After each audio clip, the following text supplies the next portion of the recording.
پای بلندی ولات پرستی چکن گرسانه جاری و مستی زانا و جیرم بندست دجمن شکست جواره او رنگ بندستی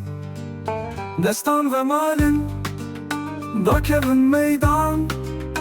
اگر دخوازن بگن سربستی اگر نسین کرد رابن وکشیر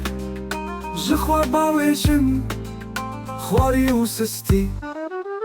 خبات شبومه دوید بخورتی دل پاک و زانا گلک برستی ولات خوابوکه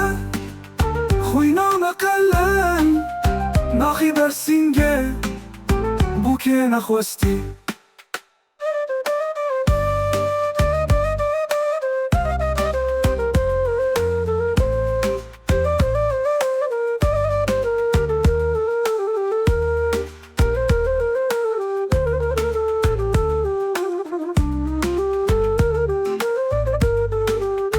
مترسک و کرد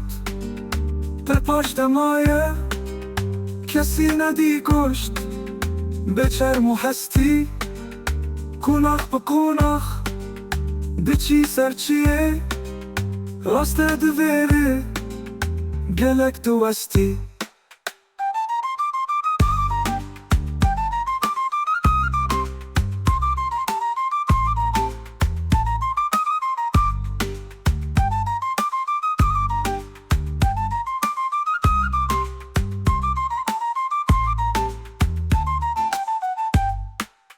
ولات تکنگی ولو پارچه بی ام ترد نافده جارو شکستی